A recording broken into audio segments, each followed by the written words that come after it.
Okay, so today magre-restart tayo ng ano bang tawag dito? Tangke ng tubig ng sprinkler para sa wiper So yung atin kasi ito pa yung pinakauna nating water tank ng sprinkler. Ginawan ko lang ng paraan para hindi tumulo kasi tumatagas na to dati. Nilagyan ko ng bulkasil. Pinuno ko ng bulkasil yan. Pero gumagana to. Tumatagas lang. So ang gagawin natin, magpapalit tayo. Ito. Meron tayong brand new. Sa mga hindi nakakaalam, nagbebenta tayo nito. Meron tayong bentang ganito. Para talaga sa charade natin. Okay, so tatanggalin muna natin yung dati.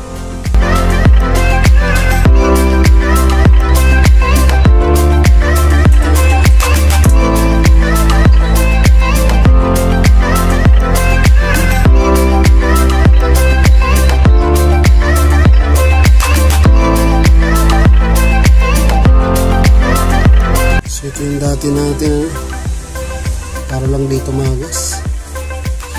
Di naman na siya tumagas, pero syempre palitan na rin natin.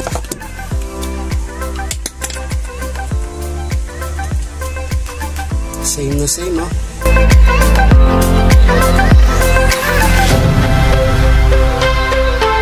Pamalit, alternative na pamalit sa sprinkler motor ng ating Charade. Good stuff. Matigas, medyo matigas na rin to. Ito smooth. Yan, kasi ito maganda. Medyo okay pa naman tong nito yung gasket. Pero mas maganda yung bago. Tapos basag na rin kasi yung body nito. Binuo ko lang yan ng alambre. Yan. Yan yung alambre. Basag kasi yan. Tapos binuo ko lang ng alambre. So, yung bago na lang kakabit natin. Diyan. So, ganyan na magiging itsura niya mga paps. Maganda pa yung gasket niya. Maski pa.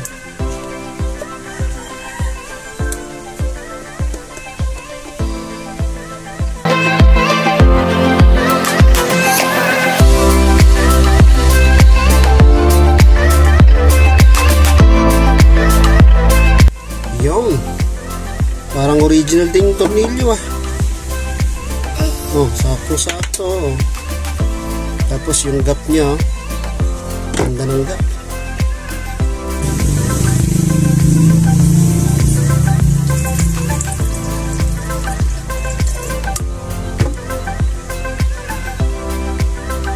Tumagas mga master. Tumagas kaso tumagas dun sa dito. Yan, kasi wala tayong sapin. Pero pag tinakpan natin yan tumagas tubig. Mga paps, tumagas. Hindi natin natakpan tong lalagyan ng ng hose. Dito kasi sinasalpak yung hose para dyan humigop. Kasi ito, supply. Dyan tayong, may nakaabang na rin doon sa natin, sa gilid, sa kanan. Sa passenger side na kanan. Okay, so tagumpay ang ating pagpapalit ng motor ng sprinkler. Kung ano man tawag dyan, sorry mga paps, di ko alam ang tawag dito. Sprinkler lang alam ko. Ayan, kukulayan na lang natin yung nakakulay ng ng head cover.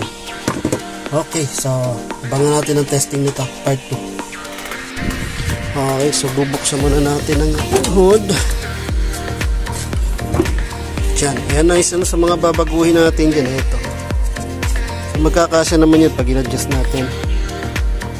Tapos ito nga pala yung nakaabang na supply.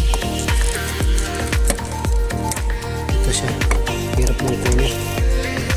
May mga nakaharang na wire. Yun, so active yan. Yun na lang natin kakabit.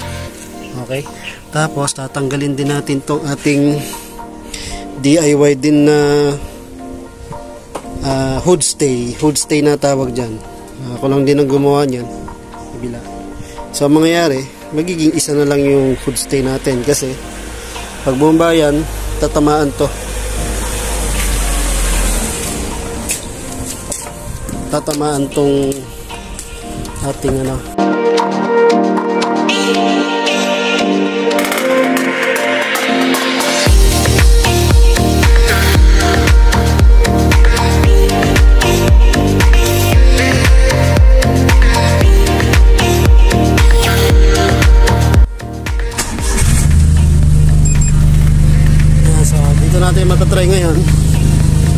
gumagana siya. Pindutin natin ha.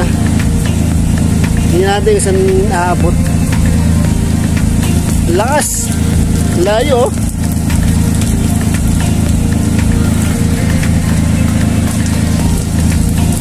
Layo! Lakas! Ang galing, ang galing. Ayos. Kita nyo naman ha. Ha? Host natin yan. Ang layo lang naaabot.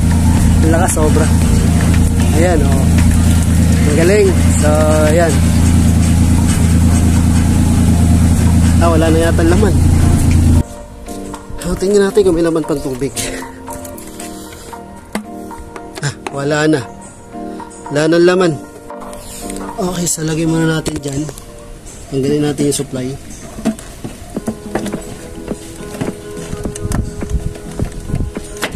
Yan.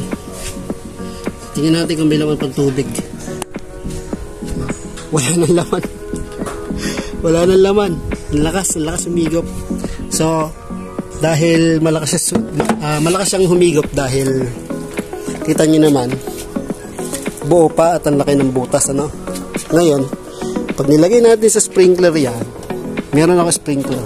Ito yung gamit kong sprinkler, ano? Ito sprinkler na to, dalawahan. Na-adjust din yan. I-adjust nyo yung bilog na yan, dalawa. I-adjust nyo yan. Para makita nyo kung saan yung gusto nyo tama ng tubig. Okay, so matitipid nyo yung tubig na yan kapag once na ikabit na to.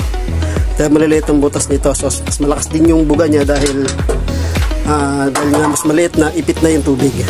Doon, hindi nyo matitipid dahil ang laki ng butas tas ang layo nung nararating. Mula dito, umabot hanggang dito. Malakas. So, ikakabit natin to sprinkler natin, ano. Ayan siya. Ayan, universal lang yan. Nabili ko lang sa Shopee yan. Tagal na, sobrang tagal na. Hindi ko na matandaan kung kung saan ko nakabili. Yan yung magiging itsura niya. Yun. Ngayon, kakabit muna tayo ng hose dun sa driver side. Kasi wala pa tayong T. Kasi kailangan pagpasok mo dito may T ka para papunta naman sa kabila. Okay, so wala pa tayong T, hahanap pa tayo ng T. So isa muna yung lalagyan natin doon muna, so makakatipid tayo.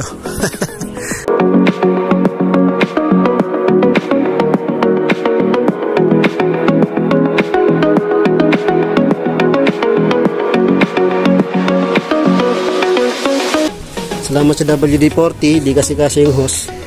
Ginamitan natin WD-40 para dumulas. Yan. So, tingnan natin kung lakas.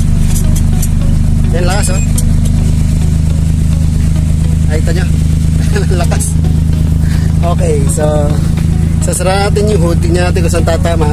Pwede natin i-adjust yung nozzle nya para makontrol nyo kung saan tatama. So, isa lang gumagana, isa lang kinabitan natin. Ngayon na sinasabi ko, kailangan natin tanggalin yung hood stay na yan dahil tumatama. Ayan, tama siya. Tumatama. So, tatanggalin na natin yan. So, magiging isa na lang yung hood stay natin. Ito, tanggal na to. Pwede tayo magkabit. Ililipat natin. Hindi ko pa alam kung saan natin ililipat. Or papalitan natin na may maikli. Hanggang dito lang. Yan, o. Kasi ito yung door stay natin sa likod, kaya mahaba. So hanap tayo ng hood stay na medyo maikli, or gagamit tayo ng hood stay na bago para kahit isa lang malakas.